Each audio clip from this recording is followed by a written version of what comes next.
दोस्तों, आज हम लोग नक्शा के बारे में पढ़ने वाले हैं कि नक्शा में क्या क्या होता है और नक्शा का मापी कैसे होता है और नक्शा में ध्यान देने वाला क्या क्या चीज है, नक्शा गलत है या सही है, इसको कैसे पहचाने, इन सब चीजों के बारे में आज मैं आप लोगों को बताने वाला हूँ। कुछ लोग कहते हैं डिजिटल नक्शा वह गलत होता है, बड़ा या छोटा होता है, डिजिटल नक्शा में जमीन कम या ज्यादा होता है। तो ये सब भ्रम मैं आप लोगों का दूर करने वाला हूं। तो आइए सबसे पहले नक्शा के ऊपर हम लोग देखते हैं कि नक्शा में क्या क्या लिखा हुआ रहता है, नक्शा में क्या क्या बना हुआ रहता है, नक्शा में क्या क्या चिन्ह दिया हुआ रहता है, नक्शा में क्या क्या संकेत दिए हुए रहते हैं। अब देख लीजिए, नक्शा पर मापी करने के लिए ये जो आप लोग देख पा रहे हैं, आप लोगों को सही से दिख पा रहा होगा, इससे नक्शा मापी होता है, इसको गुनिया कहते हैं, यह गुनिया है। अब हम लोग नक्शा को देखते हैं, नक्शा की हर छोटी छोटी चीजें को गौर से देखते हैं और उसको समझते हैं। सबसे पहले आप ऊपर में देख लीजिए, यहाँ पे लिखा हुआ है जिला, कि यह जो नक्शा है किस जिले का है। तो यहाँ पे देख पा रहे हैं आप लोग, यह मुजफ्फरपुर जिला, लेकिन ये जो नक्शा है वैशाली जिले का है। अब आपके मन में एक विचार आएगा कि जिला मुजफ्फरपुर क्यों लिखा हुआ है जबकि यह नक्शा वैशाली जिले का है। तो जान लीजिए, तो जिस समय में यह नक्शा बना उस समय में वैशाली जिला और मुजफ्फरपुर जिला एक ही साथ था, बाद में दोनों अलग अलग हो गया। ठीक है, यह जो है वैशाली का हिस्सा हुआ जिसमें यह नक्शा है और उधर मुजफ्फरपुर रह गया। ठीक है, उसके नीचे लिखा हुआ है मशहूर नाम, ये देख लीजिए, ये है मशहूर नाम। ठीक है, मशहूर नाम का मतलब होता है मौजा का नाम या फिर गांव का नाम, जिस गांव का यह नक्शा है उस गांव का नाम। उसके नीचे लिखा हुआ है ये वाला थाना नंबर, हर मौजे का अपना अपना एक थाना नंबर होता है। अब ये देख लीजिए कि यह 611 नंबर थाना है। ठीक है, ये जो थाना नंबर है इसका, इस मौजे का 611 नंबर है। उसके नीचे लिखा हुआ है राजस्व थाना। ठीक है, उसके नीचे अंचल है। अब यह जो मौजा है, यह जो गांव है, जिस गांव का यह नक्शा है, किस अंचल के अंतर्गत आता है। तो यहां देख लीजिए लिखा हुआ है महनार। ठीक है, रेवेन्यू सर्वे का नाम, ठीक है, फतेहपुर भगवान। नीचे आ जाइए, रेवेन्यू सर्वे नंबर, उसके नीचे बाउंड्री कमिश्नर नंबर। ठीक है, और नीचे जो प्रमुख चीजें हैं, अब यहां देख लीजिए परगना सरेशा। ठीक है, अब ये देख लीजिए यहां लिखा हुआ है सन। सन का मतलब होता है कि यह जो नक्शा है वह कब बना। यह नक्शा 1960-61 यहाँ पे लिखा हुआ है, देख लीजिए 1960-61, मतलब जब यह सर्वे हुआ था, रिविजनल सर्वे। ठीक है, रिविजनल सर्वे का यह नक्शा है और यह 60-61 में बना हुआ है। ठीक है, उसके नीचे आप लोग देख पा रहे हैं संकेत चिन्ह। आइए सबसे पहले इसको यहाँ देख लेते हैं। ये चीज, ये जो है, ये जो बना हुआ है ये वाला, वह है नॉर्थ लाइन।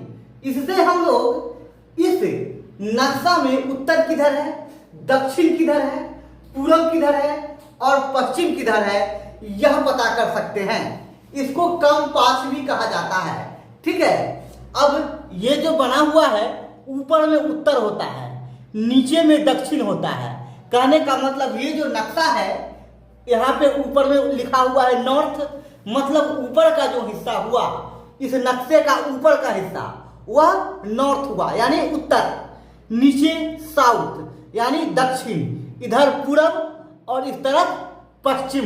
ठीक है, चलिए आप लोगों ने नॉर्थ लाइन समझ लिया। अब आगे बढ़ते हैं, यह है संकेत चिन्ह। तो इसका मतलब यह होता है, ये देख लीजिए, ये जो आप लोग देख रहे हैं चिन्ह, यह नक्शा में बना हुआ होता है। जहां जहां पे इस तरह का चिन्ह दिखेगा आप लोगों को, वो समझिए कि सीमा रेखा का है। ठीक है, राज्य, जिला, अंचल, ग्राम या फिर तोखा लाइन का है। ठीक है, इन सब चीजों के बारे में मैं आप लोगों को विस्तार से बताऊंगा। ठीक है, ये जो देख रहे हैं आप लोग लाइन, चिन्ह वह दो गांवों का नाला का आधा आधा हिस्सा है, ठीक है, या फिर दो गांवों में सड़क का आधा आधा हिस्सा, उसके नीचे है नदी नाला, ठीक है। अगर मौजे में नदी या नाला है तो फिर इस तरह का चिन्ह आप लोगों को दिखाई देगा। अब देख लीजिए, अगर इस तरह का बना हुआ है ये वाला, तो समझिए कि यह मकान वकान कहीं बना हुआ है, घनी आबादी है, वहां पे इस तरह का बना हुआ रहता है नक्शा, ठीक है। ये जो देख रहे हैं आप लोग, अगर इस तरह का है तो समझ लीजिए कि वह पोखर है, तालाब है, ठीक है। ये देख लीजिए यहाँ ये वाला, ये जो आप लोगों को दिख रहा है वह तालाब का है, ठीक है। आगे ये देख लीजिए, ये जो बना हुआ है इस तरह का, यह पक्की सड़क का चिन्ह है, ठीक है। उसके बाद ये जो देख रहे हैं वह कच्ची सड़क का चिन्ह है, ठीक है। अब आइए नीचे देख लीजिए ये वाला, अगर ये वाला है ये सब एक कच्ची सड़क वगैरह का है, ठीक है। चलिए ये जो है रेल लाइन का है, ये लाइन, ठीक है। ये जो चिन्ह आप लोग देख पा रहे हैं रेल लाइन का है, और ये जो आप लोग देख रहे हैं वह डबल रेल लाइन का है, ठीक है। नीचे देख लीजिए ये है पाइपलाइन, इस तरह का आता है वो बांध का है, ठीक है। और इस तरह का बहुत सारा है, ये देख लीजिए मंदिर का है तो ऐसा रहेगा, मस्जिद का है तो ऐसा रहेगा, गुरुद्वारे का है तो फिर ऐसा रहेगा, चर्च का है तो ऐसा रहेगा, ठीक है। जहाँ पे जो भी है, अगर मंदिर जहाँ पे है नक्शा में तो इस तरह का बना हुआ रहेगा, अगर मस्जिद है तो फिर इस प्रकार का बना हुआ रहेगा, अगर चर्च है तो फिर इस तरह का बना हुआ रहेगा, गुरुद्वारा है तो फिर नक्शा में इस तरह का आप लोगों को दिखेगा। अगर शमशान घाट है तो देख लीजिए इस तरह का आप लोगों को मिलेगा। ये कब्रिस्तान, अगर जमीन पे कब्रिस्तान है और नक्शा पे बना हुआ दिखेगा आप लोगों को इस तरह का, ठीक है। चलिए ये देख रहे हैं आप लोग, ये भी कब्रिस्तान ही है, ठीक है। ये मकबरा, ये सब चीज इसमें बना हुआ है। रेलवे स्टेशन है फिर इस प्रकार का, बस स्टैंड है तो फिर इस प्रकार का दिखेगा आप लोगों को नक्शा में, ठीक है। चलिए आप लोगों ने सब चीज समझ लिया, आगे बढ़ते हैं। ये जो आप लोग लाइन देख रहे हैं ये वाला, ये नक्शा के चारों तरफ बना हुआ है, जो कि बीच बीच में कट किया हुआ है, ठीक है। ये जो कटिंग है वह 10 जरीब पे किया हुआ है। वो जो कटिंग आप लोगों ने देखा, ये कटिंग से ये वाला कटिंग, ठीक है, या फिर ये वाला कटिंग से ये वाला कटिंग, या फिर ये वाला कटिंग से ये वाला कटिंग, ठीक है। यह नक्शा के चारों तरफ है। इस गुनिया से, ये जो गुनिया देख रहे हैं, इस गुनिया से पूरा एक गुनिया पे है। आप लोग देख लीजिए, शायद आप लोगों को दिखे।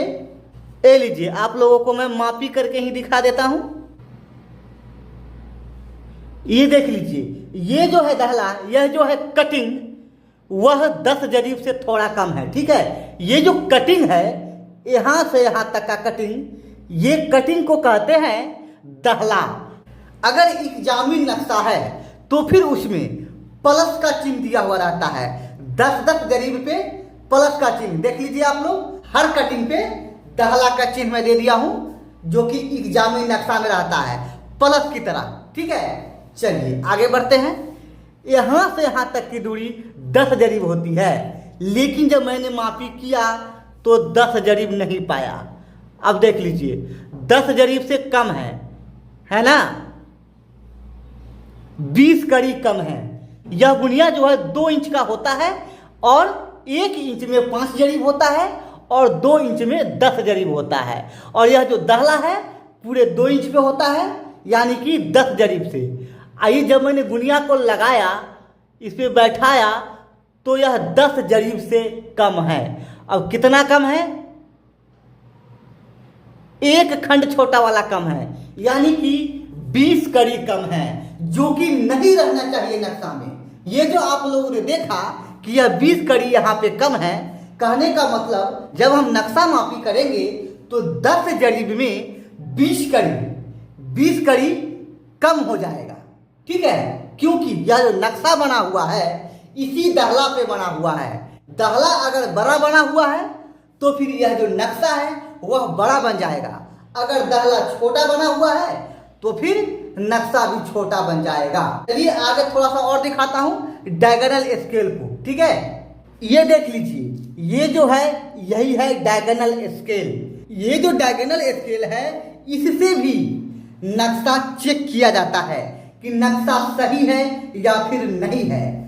यहाँ पे गुनिया नहीं बना हुआ है इसमें, लेकिन नक्शा में जो डायगोनल स्केल होता है या फिर जो डायगोनल स्केल होता है उसमें भी गुनिया बना हुआ होता है। अब देख लीजिए, ये जो डायगोनल स्केल है इसमें भी थोड़ा सा कम है, ठीक है। इसमें भी 10 जरीब नहीं है, यहाँ पे भी 10 जरीब होना चाहिए, लेकिन 10 जरीब से थोड़ा सा कम है, ठीक है। दाहला में भी कम था और यहाँ पे भी कम है। और इसके बाद देख लीजिए, ये भी जो इधर बचा हुआ है वह 10 जरीब ही बचा हुआ है, देख लीजिए। वैसे आमतौर पर डायगोनल स्केल जो होता है वह 3 गुनिया के बराबर होता है, 6 इंच का होता है, लेकिन इसमें छोटा बना हुआ है, इससे कोई बात नहीं है, कोई फर्क नहीं पड़ता है इससे, ठीक है। मेन आपको जितना बड़ा रहेगा उतना ज़्यादा लंबा आप एक बार में मापी कर सकते हैं, ठीक है। यहाँ जो आप लोग ये देख रहे हैं, ये देख लीजिए, ये वाला यहाँ जब हमने गुनिया लगाया तो यह कटिंग जो किया हुआ है वह 5 जरीब तक किया हुआ है, ठीक है। अब ये देख लीजिए, यहाँ भी थोड़ा सा कम जा रहा है, देख पा रहे हैं आप लोग, यहाँ भी 10 कड़ी कम है यहाँ पे। तो जब भी हम नक्शा को मापी करते हैं या फिर नक्शा से जमीन को मापी करते हैं तो इन सब चीजों को मद्देनजर रखा जाता है, इन सभी चीजों को चेक किया जाता है।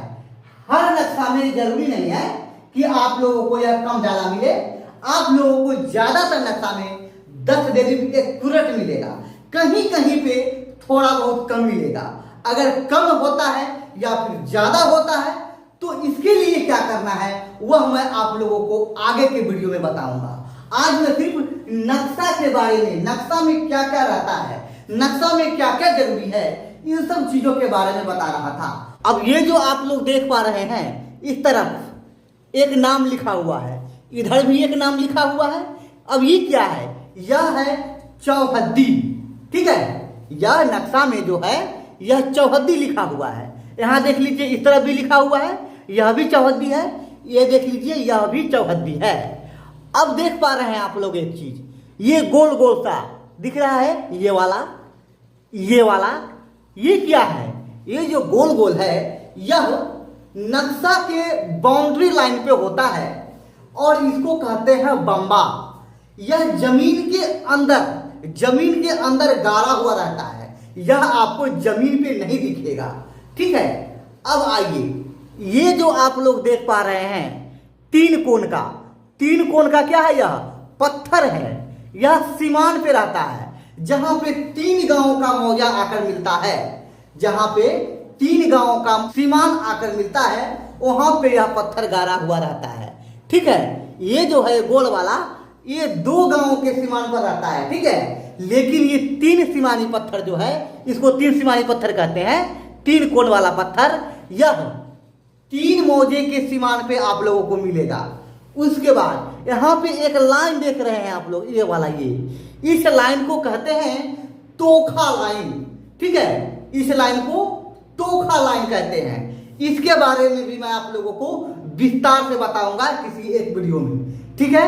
चलिए, मान लीजिए कि ऐसा ही सीमान पे 4 कोण वाला पत्थर दिखे तो फिर इसको कहते हैं 4 सीमानी पत्थर, जहां पे 4 मौजे का सीमान आकर मिलता है। और ये जो आप मोटा वाला देख रहे हैं लाइन, यह मौजे में गांव का सीमान है, ठीक है। चलिए, ये सब आप लोगों ने देख लिया और विस्तार से अब आगे आप लोगों को पढ़ाऊंगा बारी बारी से, एक एक कर हर छोटी से छोटी और बड़ी से बड़ी जानकारी आप लोगों को मुहैया कराया जाएगा, ठीक है। हर चैप्टर को एकदम बारीकी से बताया जाएगा जो कि डायरेक्ट आपके दिमाग में घुस जाए। तो वीडियो आप लोगों को पसंद आया तो वीडियो को लाइक कर दीजिए, चैनल पे अगर नए हैं तो चैनल को सब्सक्राइब कर लीजिए और बेल आइकन दबा लीजिए ताकि मेरा आने वाला हर वीडियो का नोटिफिकेशन आपको फटाफट मिलता रहे, ठीक है। जल्द ही मिलते हैं फिर अगले वीडियो में, तब तक के लिए धन्यवाद।